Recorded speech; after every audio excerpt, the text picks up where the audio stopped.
demande de venir dans la maison de l'Éternel. Alors ce matin, vous n'êtes pas venu pour regarder un homme, mais vous êtes venu pour écouter la parole de Dieu qui va passer au travers d'un homme. Alléluia.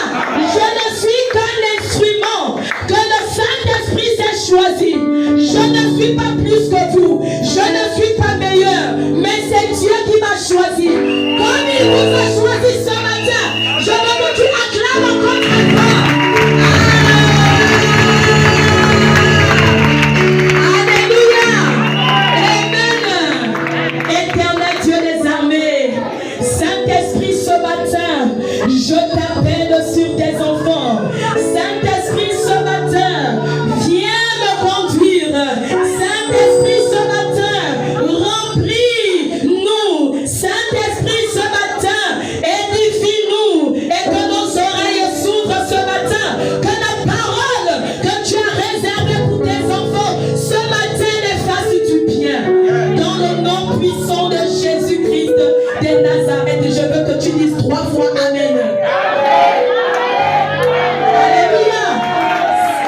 Alléluia. Ce matin, je suis dans la joie. Amen. Je peux voir mes enfants, les chants, ils ont bien chanté. Alléluia. Vraiment, j'ai apprécié ce matin ce que vous avez fait comme détermination. Vous avez donné les voix les plus belles. Alléluia. Je vais qu'on acclame encore pour le modérateur de ce matin. Il a été à la hauteur. Alléluia. Amen. Et je ne pourrais pas terminer sans pourtant qu'on acclame pour nos dévanciers. C'est un honneur de voir papa et les servants de Dieu, les mamans pasteurs, les diaconesses, les évangélistes, les prophètes, les imposants des mains. De Dieu, au verset 41. Maman, s'il te plaît, excuse-moi, je voudrais qu'on la lise ensemble. Alléluia. Je voudrais qu'on lise cette parole ensemble. Que celui qui n'a pas de Bible essaie de regarder chez l'autre.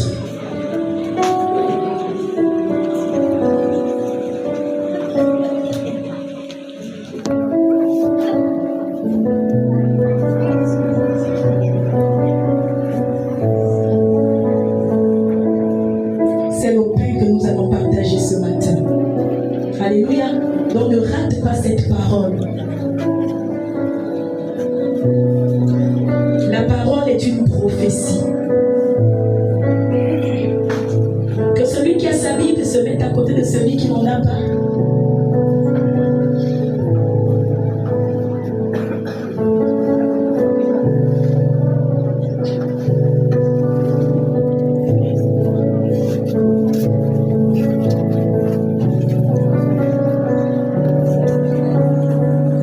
C'est bon?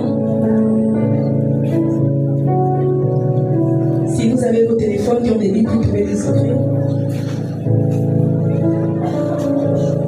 Est-ce qu'on peut commencer? Je vais compter juste à 3 et puis on va commencer. Alléluia. 1, 2 et 3 au verset 38. On commence. On lit nous tous.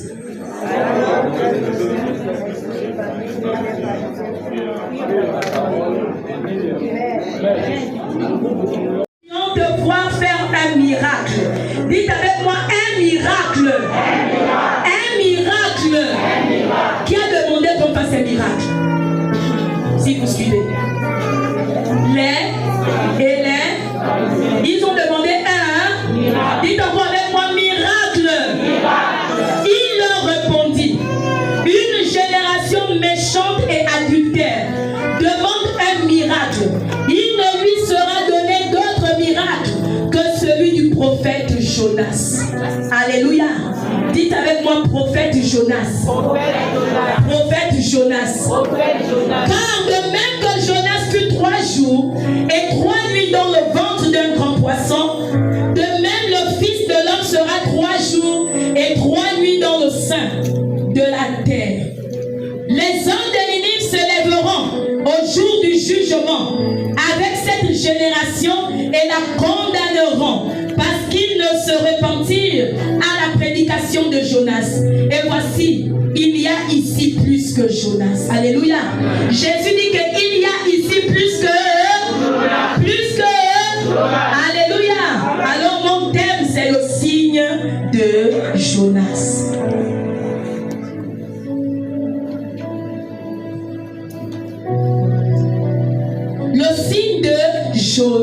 passé.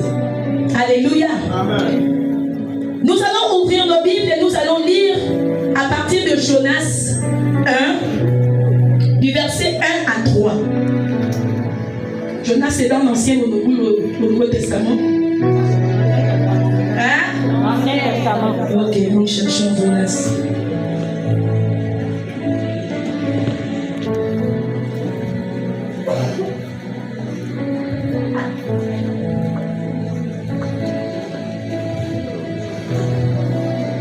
Jonas 1, à partir du verset 1 jusqu'à 3, j'ai lu au nom de Jésus. La parole de l'Éternel fut adressée à Jonas, fils d'Amittai, en ces mots. Lève-toi, va à Ninive, la grande ville, et crie contre elle, car sa méchanceté est montée jusqu'à moi. Et Jonas se leva pour s'enfuir à Tarsis, loin de la face de l'Éternel. Il descendit à Jaffo, et il trouva un navire qui allait à Tarsis. Il paya le prix du transport et s'embarqua pour aller avec les passagers à Tarsis, loin de la face de l'Éternel. Alléluia. Amen. Amen. Ici, nous devons comprendre que Jonas, c'est un prophète. Alléluia. Amen. Il est un prophète de l'Ancien Testament. Amen. Il fait partie des petits prophètes. Alléluia. Amen. Il fait partie des petits prophètes. Jonas est le fils d'Amittai. Et on dit qu'il vivait à Gad-Héber, à côté des Zabulons. Alléluia. Amen. Et Jonas veut dire colombe. Colombe qui veut dire transparence. Colombe qui veut dire paix. Alléluia. Amen. On nous parle également des pharisiens. Les pharisiens, c'était des hommes qui aimaient se faire voir. Ils étaient juifs.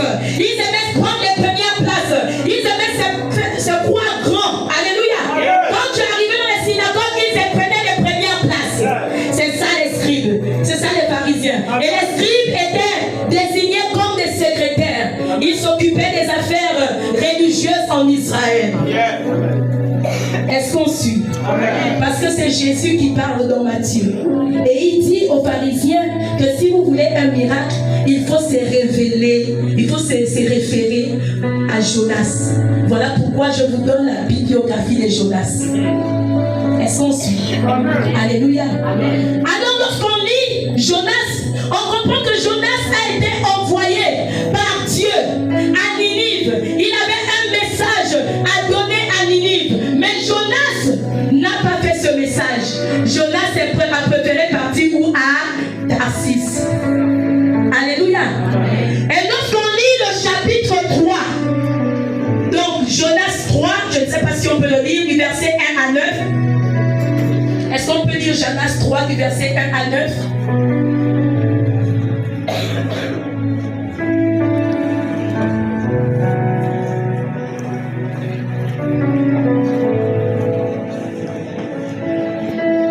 Les évangélistes, il faut être gaillard. Alléluia. Montrons que nous sommes évangélistes. Quand on dit Jonas, on sait là où on retrouve Jonas.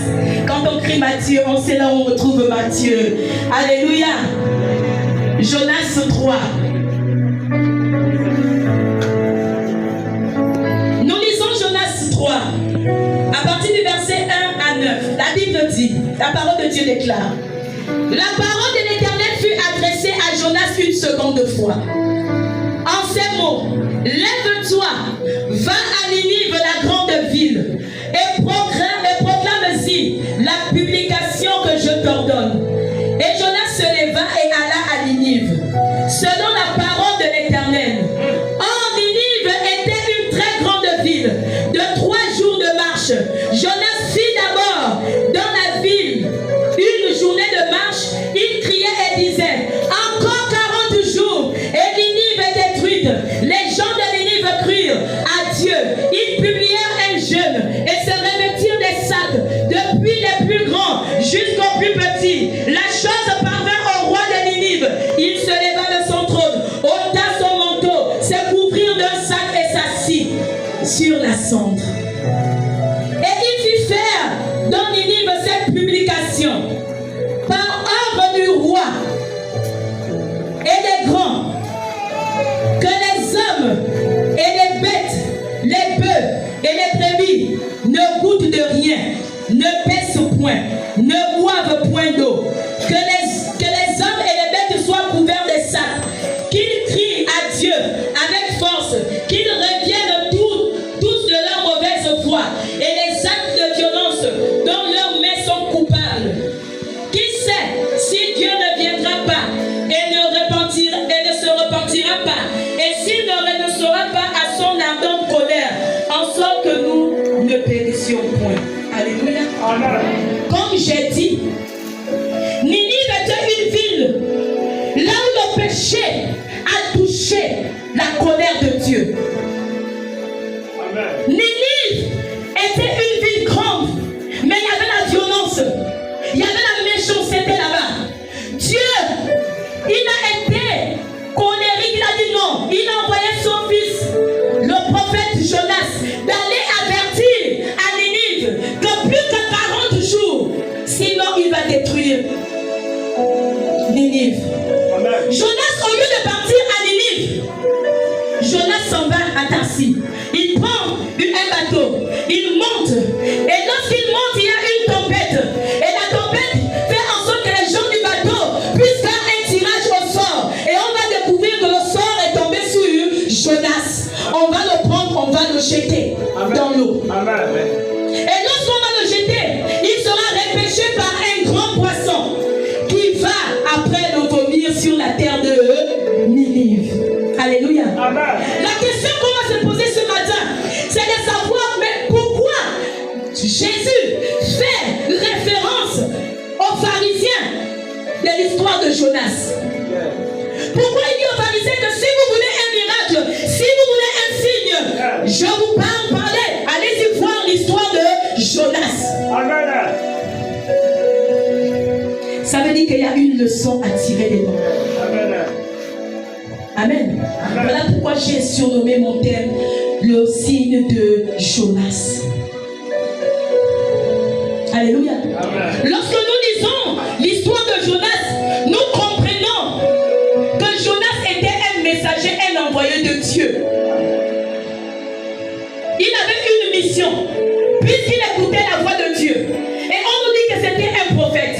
Il est allé à Ninive pour donner une directive aux gens de Ninive. Jésus également avait un message à donner au peuple d'Israël. Mais malheureusement, Jésus, on ne l'a pas cru. Alléluia. Amen. On n'a pas cru à Jésus. Mais lorsque Jonas, qui va entrer dans la bénédiction, parce que je sais que notre Dieu est un Dieu miséricordieux, lorsque j'irai annoncer la parole, forcément, ils vont se repentir et Dieu va forcément se repentir également. Non, mieux, ils perdent. Il y a des personnes comme ça. Alléluia. Amen. Mais ne soyons pas comme Jonas, soyons comme le peuple de Ninive. La Bible nous dit que lorsque Ninive a reçu le message, ils ont cru. Ils ont cru au message. Regarde comment quelqu'un devait dévaster tout un peuple. Parce qu'il faut comprendre que le peuple de Ninive était des païens. Mais comment un païen reçoit la parole de Dieu à l'instant que Jonas donne la parole? Il reconnaît, il dit non, c'est Dieu qui l'a envoyé. Mieux on se répond. On ne sait jamais. 40 jours, non, c'est mieux qu'on enlève, on change de comportement, la méchanceté, on enlève tout, les adultères, la tuerie, tout, on enlève. Alléluia. Amen. Mais les pharisiens viennent demander un signe à Dieu. Ils disent Jésus nous veut un signe. Et pourtant Jésus a opéré des miracles. Jésus a multiplié le pain. Jésus a guéri la femme paralytique. Il a guéri la femme de la perte de sang. Il a ramené la fille de Jairus. Il a fait tellement de miracles. Mais quel miracle les pharisiens voulaient? Oh, moi je ne comprends pas. Quand j'ai lu ce verset, j'étais dépassé. J'ai dit mais comment les pharisiens, ceux-là qui connaissaient la loi, ils s'appuyaient sur la loi de Moïse. Ils disent qu'ils avaient la révélation que le Fils de Dieu devait venir. Ils savaient qu'ils croyaient sur la résurrection. Mais lorsque Jésus est avec eux, ils ignorent Jésus.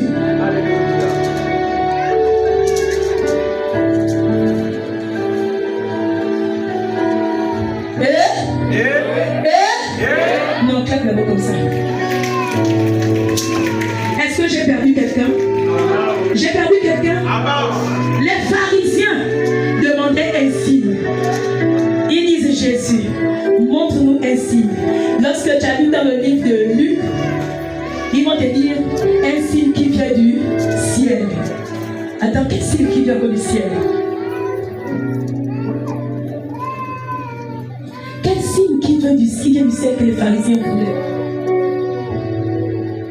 Bien-aimés, ne soyons pas des pharisiens ce matin qui attendons seulement des miracles. Des pharisiens qui veulent des signes. Non, si je n'ai pas encore vu, je ne crois pas. Même s'il a vu chez le voisin, il regarde, il dit non. Il faut que moi aussi je puisse voir. Les pharisiens, ils voulaient que Dieu, que Jésus donne un signe. Mais Jésus les a envoyés dans Jonas.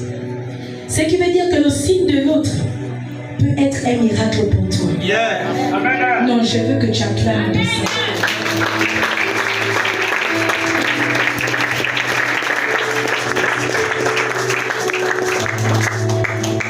Il dit, si vous voulez un signe, je vous renvoie à l'histoire de Jonas. Ça veut dire que si tu veux un... Dieu te parle des pharisiens et des scribes. Cherche le royaume des cieux. Attache-toi à celui-là qui donne le miracle. Mais nous recherchons le miracle que de rechercher la personne qui donne le miracle. Et c'est là où nous faisons tout.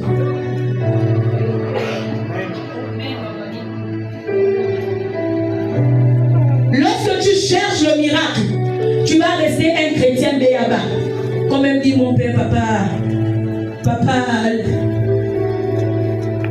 Daniel. Alléluia. Ne cherche pas les miracles. Il dit dans sa parole. Alléluia. Il dit quelque part là où il dit que à ceux qui auraient cru, il vous a donné le pouvoir de devenir enfant. Hein? Donc si tu ne crois pas en sa parole, tu ne peux rien. Ce n'est pas le miracle. Il dit si tu as cru, quand papa Jonathan te parle, tu as cru. Il dit tu as donné le pouvoir de devenir enfant de Dieu. Il ne parle pas du miracle. Les pharisiens étaient limités. Ils étaient aveuglés par la lettre. Ils étaient aveuglés par les choses de ce monde. Ils attendaient des petites choses. Mais nous, chrétiens de Bethesda, on ne s'attarde pas aux petites choses. On s'attarde aux choses élevées. Parce que nous sommes dans le spirituel. Parce que nous cherchons les choses de haut. Parce que nous cherchons les choses élevées. Des choses que l'on ne comprend même pas.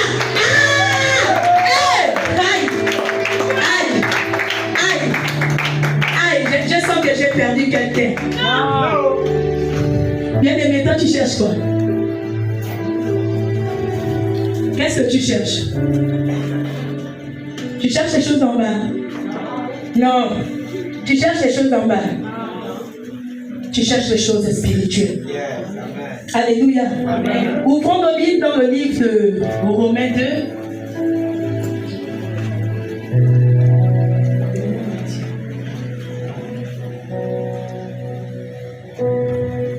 Matthieu 21. Matthieu 21.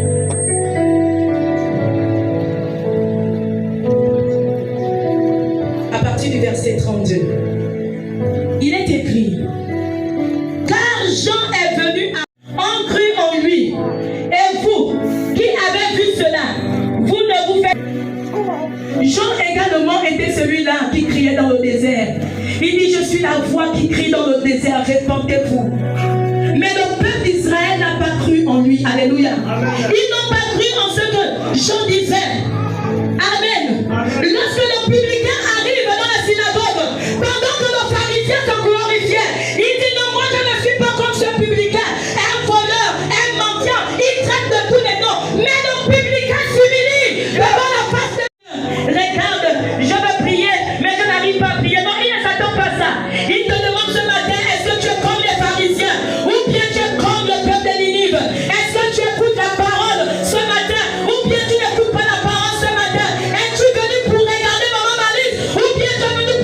entendre les choses d'en haut. Soignons notre cœur, notre état. Les pharisiens, ils observaient la loi, ils étaient bien. Amen. Mais leur cœur était tellement mauvais. Voilà pourquoi Jésus pouvait dire une génération mauvaise, une génération adultère. On les appelait les Juifs. Lorsqu'ils passaient, le peuple se mettait à côté. Parce que pour eux, ils étaient d'emblée sauvés. On t'appelle serviteur. Tu évangélises. Tu parles la parole de Dieu. Tu montres seulement ton aspect extérieur. Mais est-ce que tu es comme la colombe qui est propre à l'extérieur et propre à l'intérieur?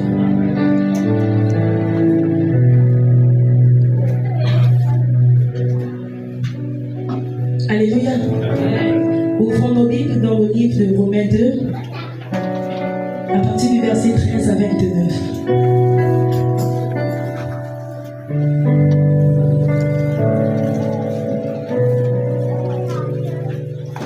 Est-ce qu'on peut me chanter? Fais comme tu veux, sur la terre, fais comme tu veux.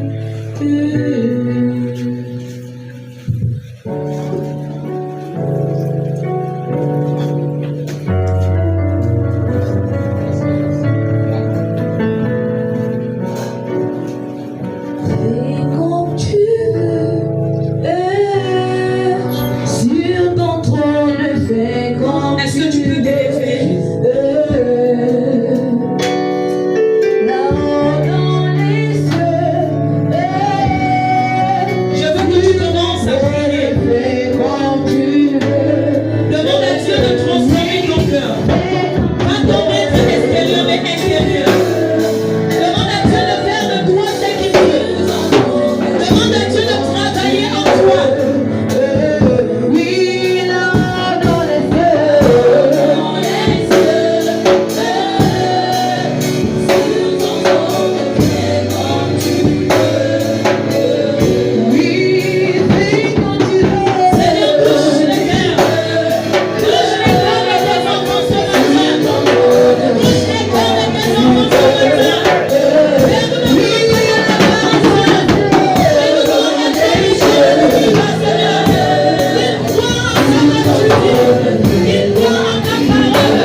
cru à la parole de Jonas. Le peuple de Ninive s'est répandu. Toi également, tu connais comment tu te comportes. Parfois, ce n'est pas à l'église, parfois c'est à la maison. À l'église, tu es bien, mais à la maison, on ne te reconnaît pas. Mais ce matin, Dieu demande à ce que tu puisses revenir à lui. Dieu demande à ce que ton cœur soit propre. Dieu demande à ce que ton cœur soit pur. Dieu demande à ce que tu t'attaches à lui. Il n'est pas encore trop tard. Ce n'est pas encore fini. Ce n'est pas encore fini. Il est encore temps que tu puisses te repentir. Il est encore temps que tu acceptes Dieu. Il est encore temps que tu renoues ton alliance avec Dieu. Il est encore temps que tu te laisses diriger par Dieu. Il est encore temps que tu acceptes que Dieu te dirige. Il est encore temps que tu acceptes que Dieu te gouverne.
Romains 2, verset 13 jusqu'au verset 29.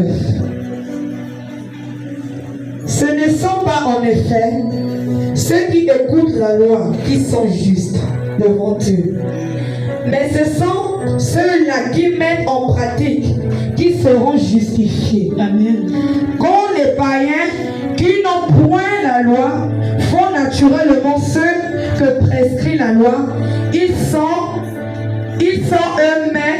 eux qui n'ont point la loi, une loi pour eux-mêmes. Ils montrent que l'œuvre de la loi est écrite dans leur cœur, leur conscience, en rendant témoignage et leurs pensées, s'accusant ou se défendant tour à tour. Mais ce qui paraîtra au jour selon mon évangile, Dieu jugera Jésus-Christ les actions secrètes des hommes. Toi qui te donnes le nom de Juif, qui te repose sur la loi, qui te glorifie de Dieu, qui connaît sa volonté, qui apprécie la différence des choses, étant inscrit par la loi. Toi qui te flattes d'être conducteur des aveugles, la lumière de ceux qui sont dans les ténèbres, docteur des insensés, le maître des ignorants, parce que tu as dans la loi la règle de la science et de la vérité. Toi, donc, qui enseigne les autres, tu ne t'enseignes pas toi-même. Toi qui prêches, tu ne te déroges.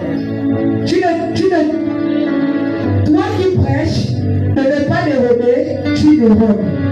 Toi qui dis de ne pas commettre l'adultère, tu commets l'adultère. Toi qui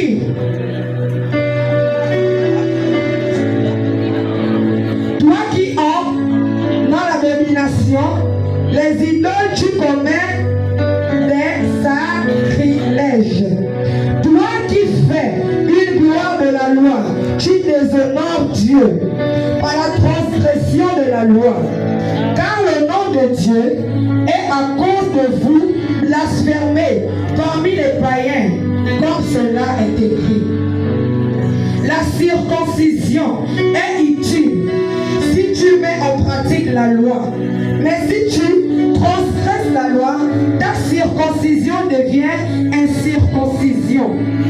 Si donc l'incirconcis observe les ordonnances de la loi, son incirconcision ne sera-t-elle pas tenue pour circoncision?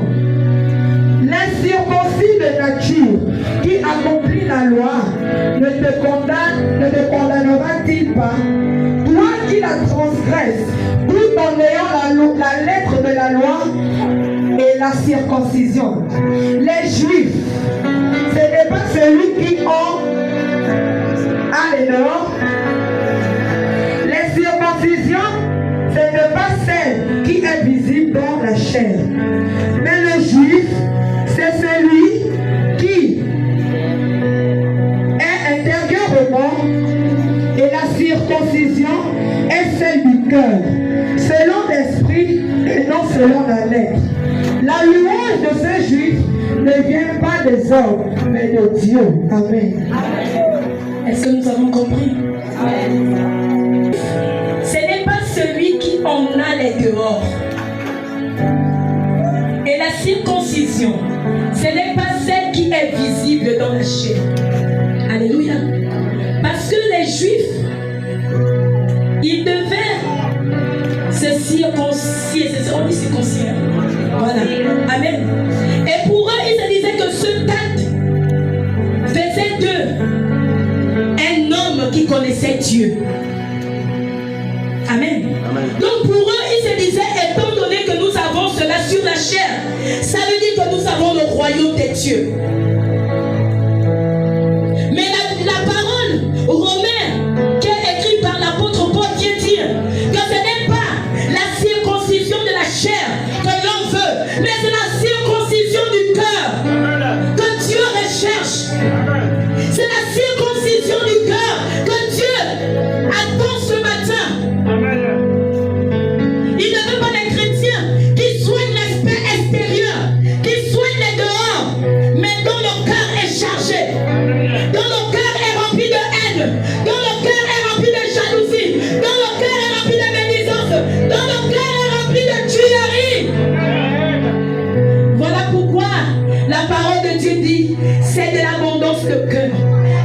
lâche pas. Et parfois les meurtres, la haine, la jalousie viennent d'abord du cœur. Ce n'est pas ce que Dieu te demande ce matin. Dieu te demande de parler à ton cœur. Dieu veut celui-là qui le cherche en vérité. Dieu veut celui-là qui s'attache à lui. Dieu veut celui-là qui pleure. Les chrétiens d'aujourd'hui ne pleurent plus devant la face de Dieu. Nous recherchons autre chose. Qui n'ont pas cru à la parole. Mais dis à Dieu ce matin, je crois en ta parole. Commence à élever la voix, élève la voix, élève la voix, élève la voix.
On va tous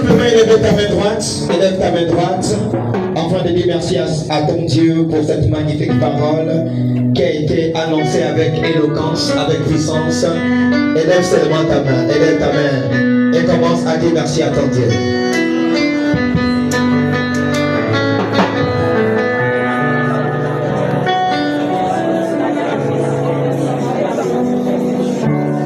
Non, dis merci à ton Dieu. Parle. Dis merci à ton Dieu du fait qu'il t'a annoncé une magnifique parole. Dis merci à ce Dieu du fait qu'il a parlé à ton âme, il a parlé à ton esprit, il a parlé à ton cœur. Dis merci à ce Dieu.